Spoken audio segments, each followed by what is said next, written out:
Chers amis, bonjour. Nous arrivons au terme de notre série consacrée à l'école de la République et à sa nécessaire restauration. La quatrième partie que je vais vous présenter dans quelques instants sera intitulée « Résurrection ». Je considère en effet que d'une certaine manière, le modèle de l'école de la République qui nous a été proposé ces 30 dernières années ou ces 40 dernières années est mort et qu'il faut décidément procéder à la résurrection de l'école de Jules Ferry dans ses principes, évidemment, en tenant compte du fait que nous sommes au XXIe siècle et que nous voulons pour nos enfants de ce siècle une école à la hauteur des enjeux et des défis qui se présentent à notre pays.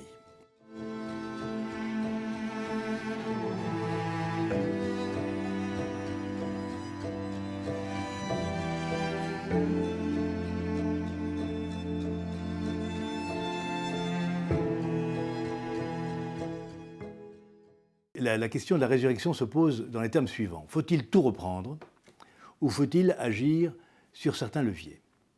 Tout reprendre, cela s'apparente d'une certaine manière à un grand soir de l'éducation nationale, où on prendrait point par point tout ce qui ne va pas, tout ce qui est défaillant, tout ce qui est déficient. La liste est longue et il faut avouer que j'ai bien peur que nous ne parvenions pas à nos fins en 5 années. C'est pourquoi nous préconisons au Rassemblement national, le groupe Rassemblement national, d'agir sur un certain nombre de leviers susceptibles de modifier en profondeur le système éducatif français et de le remettre, au fond, sur les rails. Que voulons-nous restaurer? Nous voulons restaurer la transmission, nous voulons restaurer l'autorité et nous voulons restaurer, bien entendu, l'efficacité globale du système éducatif français. Qu'entendons-nous par restaurer la transmission? C'est agir tout de suite, et c'est assez simple à faire, sur le temps d'enseignement, l'augmenter. Augmenter le nombre d'heures pendant lesquelles nos enfants, les élèves, sont exposés aux enseignements scolaires, tout bonnement. Par exemple, immédiatement rétablir les 3 heures du mercredi matin dans le primaire, voyez-vous. Raboter les petites vacances pour qu'il y ait plus de temps, plus de semaines d'éducation. Modifier les horaires des disciplines. Augmenter très sensiblement les horaires concernant, en tout cas dans le primaire et au collège, l'enseignement du français et des mathématiques, afin que ces fondamentaux soient véritablement acquis. Modifier les programmes d'enseignement, notamment les programmes de français, les programmes d'histoire, redonner du sens à l'enseignement de l'histoire nationale. Réformer les examens et les diplômes. Très concrètement, si un élève, à la sortie du CP, ne sait pas lire, eh bien, il redouble son CP, ou il entre dans un CE1 adapté à son niveau, où il recevra un enseignement qui le mettra au niveau requis pour continuer. Si un élève éprouve toujours des difficultés de lecture et de calcul à l'issue du CM2, lors de l'examen d'entrée en 6e que nous instaurerons, eh bien, il sera admis en 6e, mais en 6e bis, où il recevra un enseignement très accéléré et surtout très intensif en mathématiques et en français, pour lui permettre ensuite de suivre au collège, tout simplement. Car s'il ne sait ni lire ni écrire, il ne peut rien comprendre à ce qui va lui être enseigné au collège, voyez-vous. Même chose à la fin de la 3e. Le brevet, le diplôme national du brevet, le brevet des collèges, sera rénové pour en faire un examen de passage et d'orientation en seconde. Ne passeront plus en seconde professionnelle des élèves qui ne savent pas lire, comme c'est le cas aujourd'hui.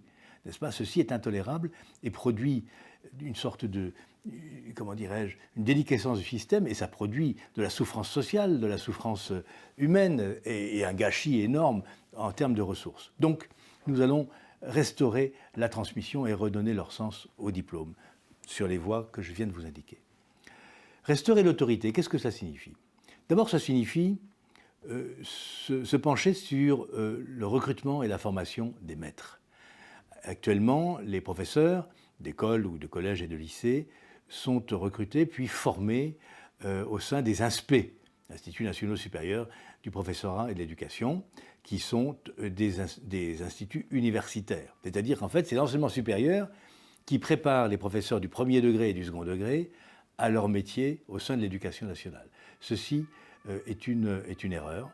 En plus, si vous voulez, l'université étant ce qu'elle est très très soumise au matraquage idéologique de l'extrême gauche et du wokisme, il est plus que temps de soustraire nos jeunes professeurs au formatage idéologique qui leur est proposé au sein des INSPE. En plus, ils ne sont pas correctement préparés à leur métier. J'ai pu vérifier récemment qu'en sortant de l'INSPE, ils avaient très peu entendu parler de l'éducation prioritaire, par exemple. La conduite de la classe est une notion qui leur échappe à peu près totalement. Par contre, ils sont incollables sur les théories de Bourdieu et de Mérieux, sur la reproduction ou sur la pédagogie constructiviste. Bon, donc ceci, nous le supprimons. Nous allons supprimer les INSPE. Il faudra une loi pour cela, puisqu'ils sont inscrits dans la loi Blanquer. Et nous allons rétablir un certain nombre de dispositions antérieures qui marchaient très bien et qui, en résumé, reviennent à faire former les jeunes professeurs par leurs pairs, par des collègues très expérimentés qui seront des conseillers pédagogiques, tout bonnement. C'est une chose que moi j'ai suivie dans ma formation et je ne pense pas avoir été un si mauvais professeur. Donc nous rétablirons sans doute les écoles normales et les centres pédagogiques régionaux, les IPES aussi, les instituts préparatoires à l'enseignement, qui permettent de recruter à Bac+1 de futurs professeurs qui sont à ce moment-là des fonctionnaires stagiaires rémunérés qui peuvent assurer un enseignement au bout d'un certain temps. Bref, nous reverrons tout cela complètement. Je préparerai prochainement avec quelques collègues une proposition de loi à ce sujet. Bon, restaurer l'autorité, c'est donc en fait permettre à un professeur d'être lui-même, faire en sorte qu'il maîtrise à la fois sa discipline, évidemment, ce qui est capital et premier, et la pédagogie, la didactique de cette discipline. C'est ce que nous allons faire, comme je viens de vous le dire. Ensuite, nous allons les rémunérer correctement. Là, ça ne peut plus durer, cette affaire. Un professeur débutant commence à 1600 €, prochainement à 2000 avec les primes, bien sûr, on a compris, mais ceci n'est pas sérieux quand on pense qu'un professeur allemand est rémunéré 2 fois cette somme pour les mêmes tâches. Donc il faudra faire un effort budgétaire qui sera réalisé pour que les professeurs soient restaurés dans leur dignité de transmetteurs du savoir et de la culture française, et rémunérés donc correctement, de manière acceptable par eux et par la société, comme une reconnaissance du rôle éminent qu'ils y jouent.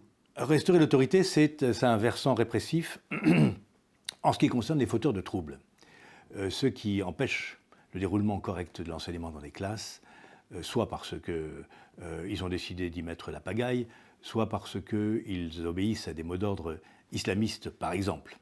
Nous préconisons zéro tolérance pour ces élèves, après les avoir prévenus et prévenus leurs parents.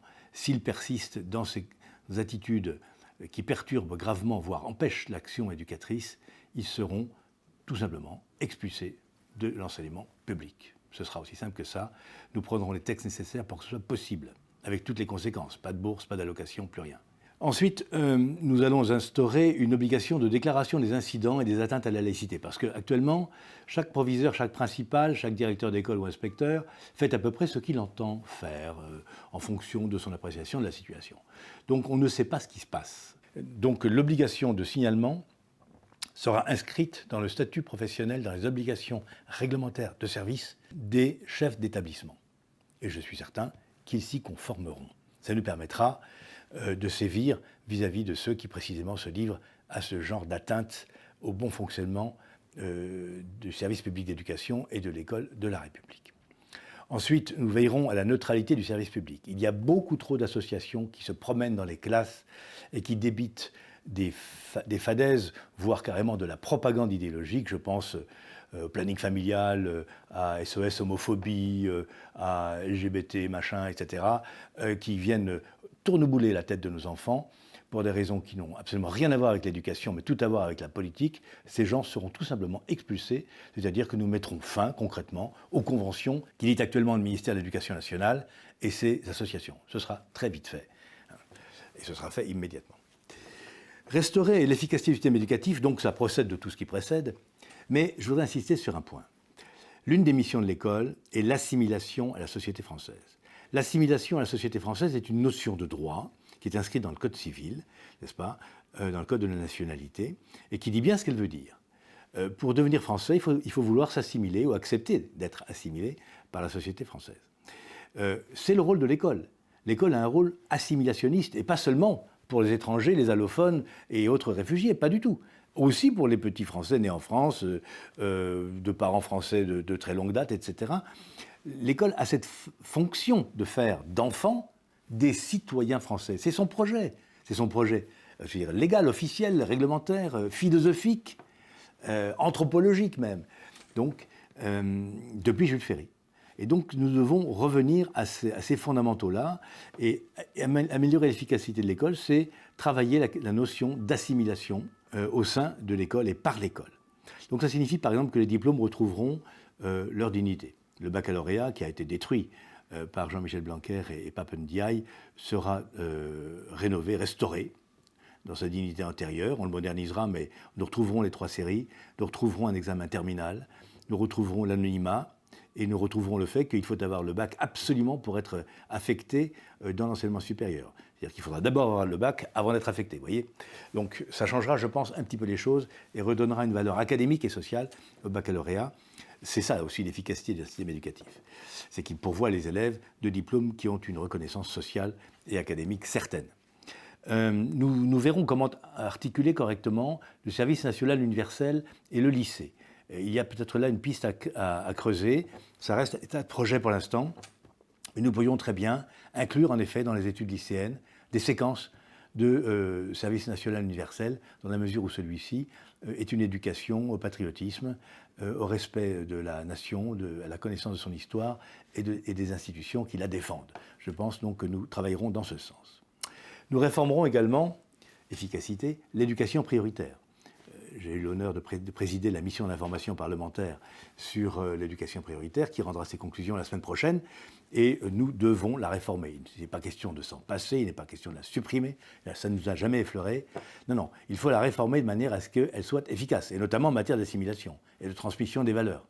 Les derniers événements ont montré que, au moins dans les quartiers politiques de la ville qui sont en REP+, en réseau d'éducation prioritaire plus, les élèves, manifestement, n'avaient pas compris ce qu'on leur serine depuis des dizaines d'années, à savoir qu'il faut respecter la République, respecter les biens publics, respecter les institutions. Ça leur est passé au-dessus de la tête. Donc il y a un grave problème pédagogique et éducatif auquel nous allons nous attacher. Par exemple, en restaurant l'enseignement du récit national. Le récit national est totalement absent actuellement, il n'existe plus, de l'enseignement scolaire. Nous allons le restaurer pour les élèves de l'école et du collège, afin que ces enfants, ces futurs citoyens français, sachent se situer dans le temps historique, dans l'espace-temps historique et géographique aussi, puisque la géographie également sera regardée de ce point de vue-là. Donc nous réformerons le baccalauréat, je vous l'ai dit, nous réformerons aussi Parcoursup, de manière à ce que cette machine qui pour l'instant est aléatoire produise effectivement ce qu'on attend d'elle, c'est-à-dire trouver à chaque élève en fonction de son potentiel, de ses résultats et de son projet, une place dans l'enseignement supérieur. Voilà, je vous ai brossé à grands traits ce que sera le projet éducatif du Rassemblement national et surtout de Marine Le Pen lors des prochaines élections. Nous avons encore 4 ans pour y travailler, cela va être peaufiné, affiné, travaillé en détail. Cela donnera lieu à la production de nombreuses propositions de loi qui débattues ou non, se retrouveront forcément dans le programme de Marine Le Pen en 2027. Mais je voulais vous dire une chose. Nous allons procéder à la résurrection de l'école de la République parce que nous croyons que celle-ci est le ciment de la nation. Je vous remercie.